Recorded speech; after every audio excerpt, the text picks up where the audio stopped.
feeling? Thank you again for coming through. You know what I'm saying? Appreciate this. Went on over talk and whatnot, so I'm gonna kind of hit some points, hit some things. So this is a New Orleans Workers Group Forum. Where we're putting on, talking about the uprisings that's happening right now in Africa. And, but first off, we want to let you know, like, New Orleans Workers Group is a revolutionary organization that exists for the purpose of being able to push back against the bourgeois narrative of whatever the Democrats put on this side and Republicans put on this side. We recognize that they're all on the same side, and that's the capitalist class, the ruling class. Us, we're the working class people, and we want to unite with workers across the globe. We recognize the fact of the matter that there's more working class and quote unquote economically poor people, around not only in this country, in this city, but across the globe.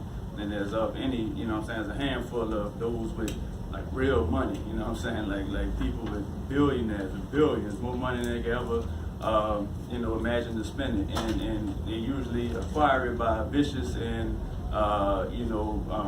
heinous ways, and also very illegal for that matter. And so we always are here to be able to provide a political narrative, looking from the lens of the bottom up, from the working class perspective and not the top down perspective. So most things that you see on that television and within the press, the dominant press, is realize the media controlled by 5 major companies here.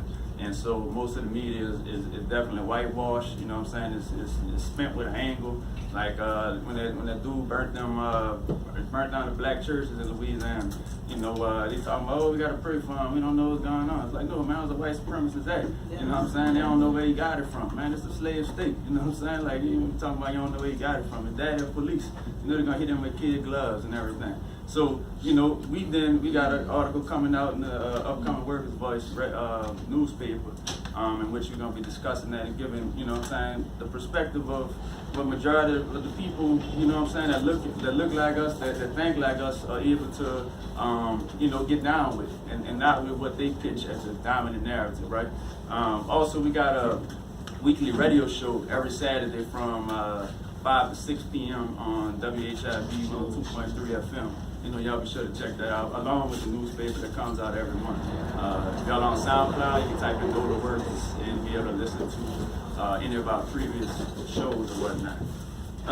All right, so now just to get into it, but before we get into the African conference, I'm also going to shout out May Day. May Day is something that's coming up on May 1st, and just want to give a little bit of historical context to that and the importance of it, man, because in this country here, they don't really recognize it, like across the globe, there's thousands of people in the streets, in some countries, millions of people in the streets, like out there fighting for the rights of, everyday workers, everyday common people that's, like struggling every day, right? That's the purpose of May Day. And here in this country, what they did was, and this was Eisenhower, he created, they called it Law and Order Day. On May 1st, they created Law and Order Day. And after May Day happened, who was that? Grover Cleveland, I think, was the president that pushed Labor Day instead. So the Labor Day is in September, at the beginning of September, to be able to get you to, like that's that distraction. So instead of being like a fighting, like workers marching out and leaving the work site and demanding, what they need. They try to sway us into Labor Day, and which is like a passive, chill, you don't, this is the slave masters telling you, y'all don't have to work today, like versus May Day is us fighting back and pushing against it. But just real quick, so you got where on May 1st, 1886, more than 300,000 workers and 13,000 businesses across the U.S. walked off their jobs for the first May Day in history. And this was in 1886, in response to what happened in 84, where there was a couple of workers killed at a train station protest and whatnot. And so then they took to the streets. And as this happened, so on May 1st of 1886, they demanded an 8-hour workday. Like, they just left.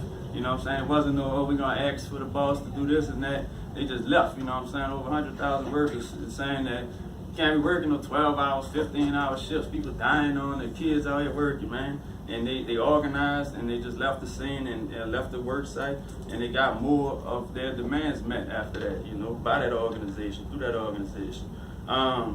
You got where the Haymarket rally happened, and it's critical that we say Haymarket rally. Like the bourgeois press would phrase it as the Haymarket riot, and they talked about the police was killed. There was a bomb that was thrown. They don't know about who, you know, and then the police just started firing, you know, all crazy, indiscriminately, right? And so they killed some of their own. But yet, you know, again, why we talk about that press and why it's so deadly, that get you hating your enemies, loving your enemies and hating yourself.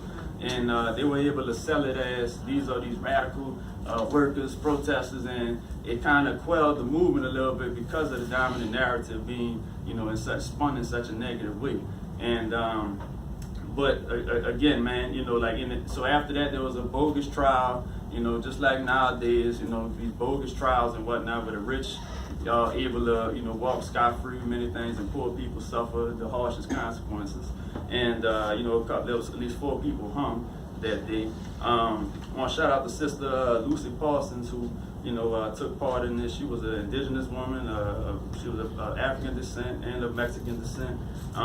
You know, and she constantly fought for racial, gender, and labor justice. Her husband was Albert Parsons. He was one of the people that was hung after, you know, after the Haymarket Square rally. And you know, she was a critical lady, man, because she would talk about, you know, issues like in response to, as the rich would make this proclamation, like as they had people asking for, you know, food and whatnot because they hurting. There one instance where some super rich dudes told the press and people, oh, you know, just put some arsenic on the bread, and that'll be the last time they'll ask for it. And you know, that was cheered and whatnot at the time by many of the elites. And so she responded with, you know, what the poor needs to do is arm themselves with a knife and wait for the rich as they're coming out their dwellings, and that's gonna get their mind right, and we ain't gonna have to be begging for nothing no more, man. So you know, sister was strong, and man, you know, and really, you know, was one of the forefront runners of, you know, like just the labor movement and feminist movement, and you know what I'm saying, like freedom, man, freedom and period in general. So we want just talk about how it is that, again, the U.S. was able to quell that you know, instead of May 1st being celebrated in '58, Eisenhower had issued Law and Order Day. You know, like that's how this country rock. That's how they think of us. That's what they try to do, and and it's that damn media is powerful, because you know, me even as an educator, I didn't know about this. You know, so it takes that intentful purpose of study and revolutionary study for you to know and understand these things, and it changes your perspective as you get news and whatnot, and stuff hits you. All right, so you know, again, so this May 1st, you know, make sure y'all, you know, like spread the word on that and get some more information and give it to people, let them know what that day is really about, and hopefully we could organize, you know, our purpose, another purpose here in this city. Shout out to the hospitality workers. Anybody working in the hospitality industry here? Yeah, man. You know, like, if we could do that, like here, you know what I'm saying? Like, we had all the hospitality workers organized, you know, and on the same page. You could walk off the job and you could shut down Mardi Gras, shut down Jazz Fest, all this stuff, where we the most tourist-based city in the country, in the world, right? And according to the New York Times. And we could demand, you know, living wages. We could demand, you know, gender equality, you know, every single thing that we fighting over, higher wages, every single thing we fighting over, it's all gonna happen through collective organizing, you know what I'm saying? And that's the issue in which we are constantly fighting for and organizing around. So to bring this back to, you know, about Africa and whatnot, to give y'all just a little backdrop as to where we got here, how we got here. You know, of course, we know about the transatlantic slave trade that's, you know, that's taking place, and you know what I'm saying, the sort of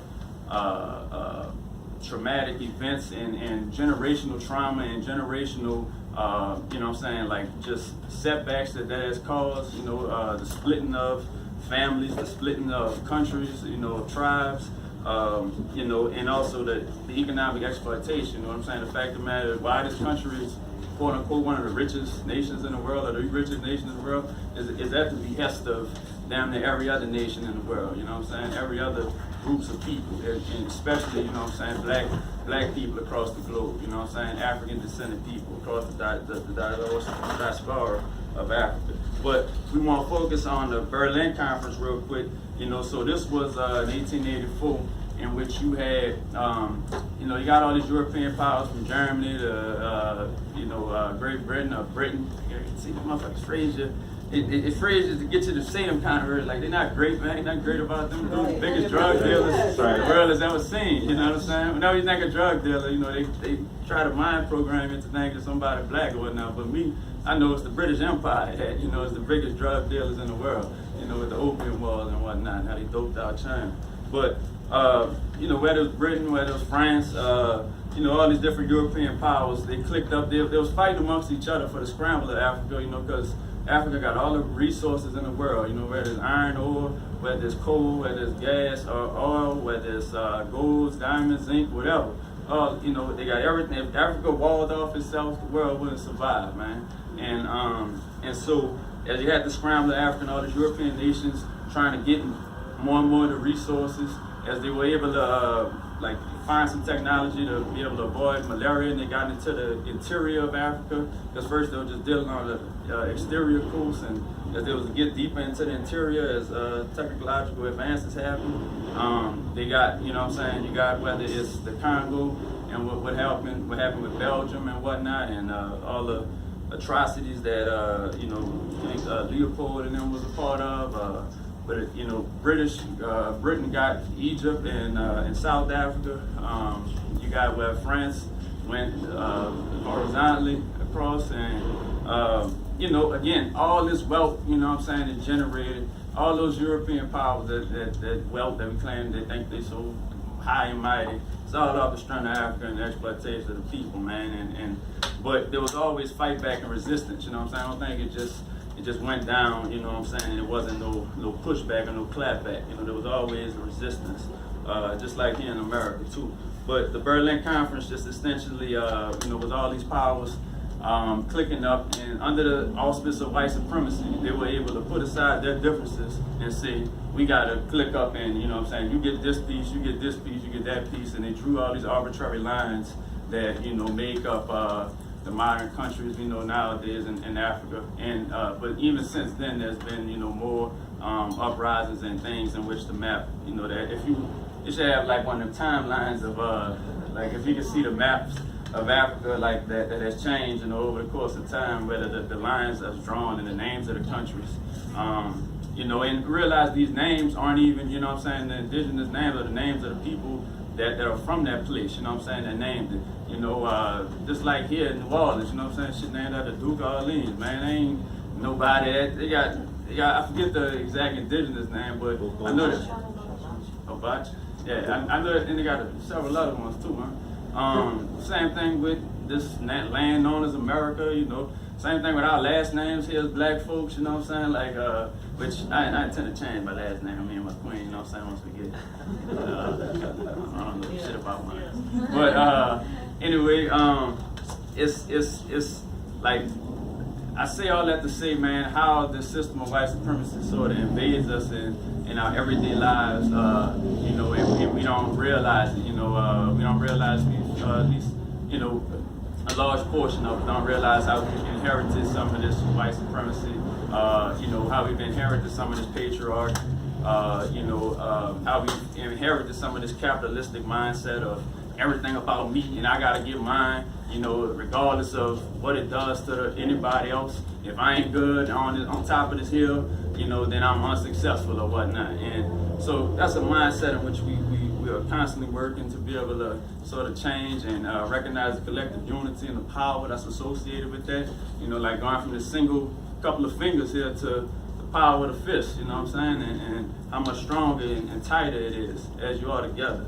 And so I just say all that to say, that's how we sort of got here amongst, you know, as we talk about these uprisings, the fact of the matter that even after the transatlantic slave trade, after the Berlin Conference, the colonialism, then you go to past post-World War II and the sort of neo-colonialism, and the fact of the matter that, yeah, they might not have changed or may not be as like brutal in some instances, because it still is brutal. But what they'll do is, you know, you got like China that's putting in all these different loans and whatnot. Many cases, the predatory loans. You got other countries from around the world you know, Africa is a hotbed right now. You got where the U.S. military got Africana, you know, that's up there, and you got these drones, you know, where they basically spying on everything that's happening around there, making sure there's no serious uprisings, you know, at least trying their best to limit that. You know, it's not to mention what happened up in Libya, you know, where the U.S. went in and executed a democratically elected leader. You know, somebody who's trying to unite, you know, Muammar Gaddafi trying to unite Africa and whatnot. Not to mention what happened to Kwame Nkrumah, you know, and all the other, well, it was, all the other brothers and sisters that led, you know what I'm saying, anti-colonial, anti-imperialist, anti-racist sort of struggles in Africa. Where the CIA all up in there, man, you know, the U.S., because I realize, again, it's about, you got to look at it from a class perspective.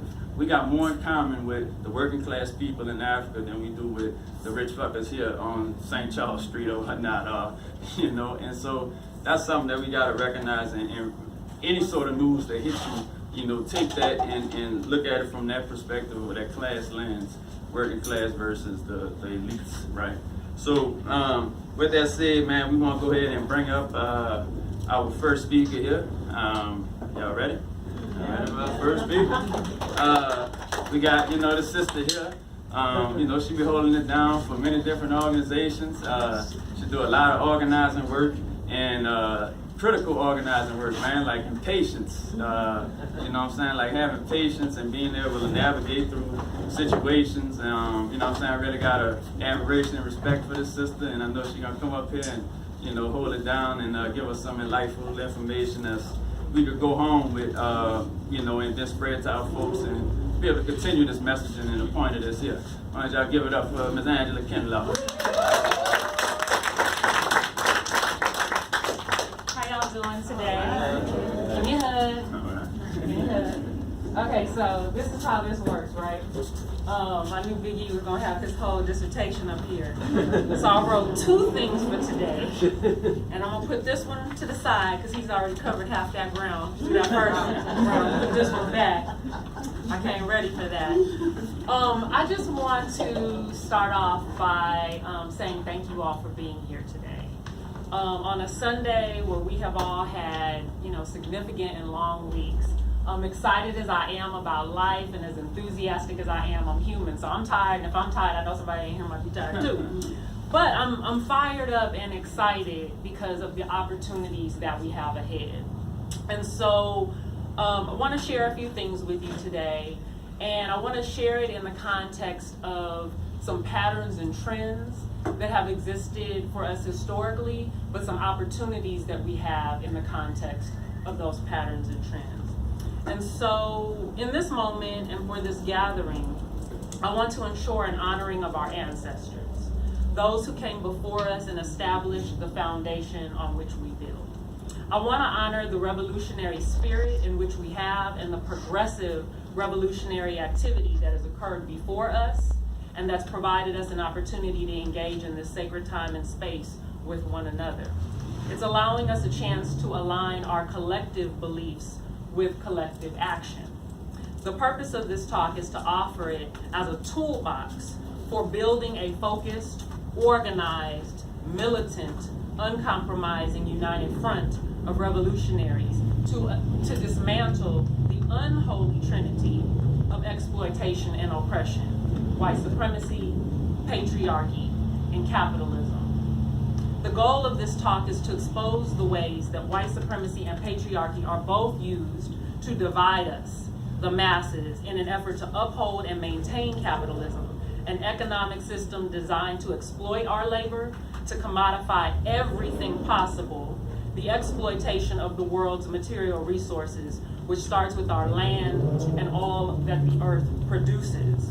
I want this talk to highlight moments of choice and examples of collective resistance, many of which Big E has given to us already, to ignite our collective practices, to get us closer to our goal of liberation for the entire working class, because at that point, the point at which working class people together come together, homeless people, in pursuit of employment, people who we refer to as peasants around the globe striving to maintain in life, hourly wage workers, and even those of us who consider ourselves to be a little freer because we have a salary, knowing good and well that that may very well be gone tomorrow, the compromises you make to secure it, and the ways in which you maintain it. That we not be fooled into believe that those things can't be gone tomorrow, but around the globe, across the diaspora, overseas and on the seas, we find that there are people who are making a conscious effort to live to their highest potential, not individually, but collectively. This can only happen when Black people globally, women globally, children globally, and non-gender conforming people are no longer considered targets for physical, sexual, and psychological attack, as used as scapegoats against the criteria of white is right, male supremacy is expectation, and financial dominance is power. Now, I say that today because as we do this work, every single one of us has come to the table because we're in pursuit of liberation. But what does that mean for us, not only in a historical context, but the way in which we move through the world and we organize collectively?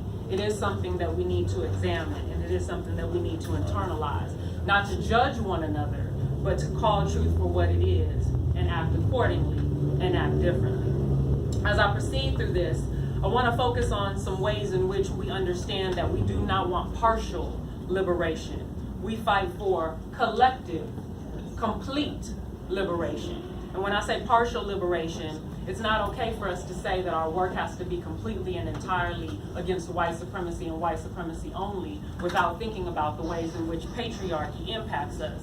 It's not enough for us to focus our lens solely on patriarchy and not think about the ways in which white supremacy is holding us and separating us. We must think about that because we do have a common enemy, and that common enemy of capitalism shows itself and roots itself and expands itself through imperialism around the globe. And we have a work to do. It's the kind of division that has us look at a continent like Africa and say, it's them over there and us over here. But what we don't realize is that our brothers and sisters and our non-gender conforming folks in Africa, because they do exist in Africa, they're looking at us waiting for us to get ourselves together. We have always seen resistance and uprising come up off of the continent of Africa. And even when people were being exploited, and even when people were being dragged, and even when people were being brought across the seas, there have always been resistance. There's an opportunity for us to do self-examination and not think that because we are in this place called the United States of America that we are above board. As a matter of fact, we are the ones who are behind. In the eyes of the revolutionary, the world revolves around a liberated life. And a liberated life requires an honorable approach toward the gathering, distribution of, and use of resources. We only collect what we need. We only use what we need. We share any extra with others until they have all that they need. And when we do choose to store up, we store up intentionally for seasons like winter, which require us to do so as planners, people who move and navigate with intention. We do everything with intention, and we do it in alignment with our collective highest good. Because where there's a collective value, no parts of the collective can be compromised or neglected. We all live and we all thrive. But in the world of the capitalists, the world revolves around a controlled atmosphere, one that treats the working class like a toothpaste tool to be squeezed until dry. And even when dry, it has to be cut open for the discretion to see what remains inside, and scraped and licked until no longer useful. As a capitalist, you hoard everything. You commodify everything you can. You charge for everything you can. And when you do give, it's not called sharing. It's not called sharing, it's called selling. And on a good day, it's called a tax write-off. On a good day, it's forwarded out to revolutionary thinkers in the form of grant money to control those revolutionary thoughts from ever inspiring into revolutionary action, and certainly not collective revolutionary action. Therefore, if capitalists can keep us in survival mode, we won't dare lift our heads to envision a different world without white supremacy, without patriarchy, and without capitalism.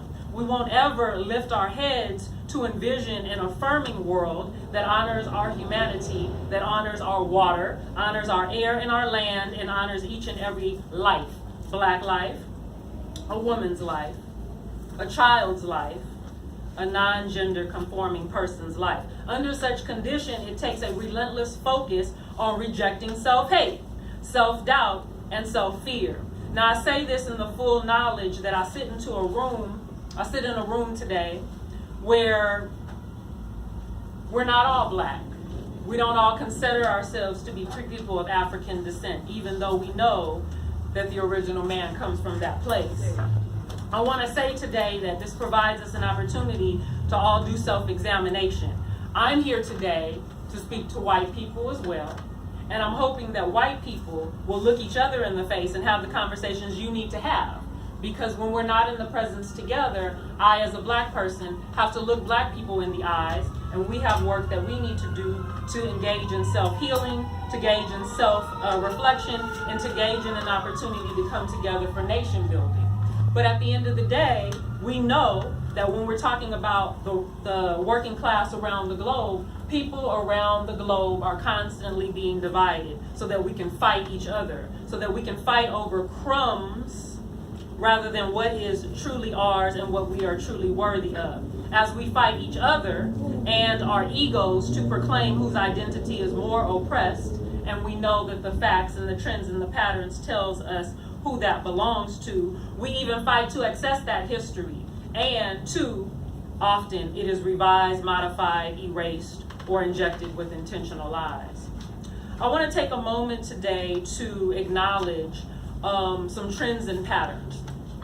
When I think about the kinds of revolutionary work that has transpired and the role of the people that I just mentioned, black folk, women, children, and non-gender conforming people, I think about Algeria. I think about when the French chose to colonize that land. And we recognize Algeria. Even in 1830, their first attack was on women of the land, because they understood, just like every other place that's been colonized, that if you target women and you target them with a level of violence, whether that be physical, sexual, or psychological, that the impact that it has on the rest of the opportunity to access the land. But what we're so grateful to see today is that even then and even now, there's always been uprisings of women. Even when Algeria got to a point in time where they thought that there had been an opportunity to move toward independence,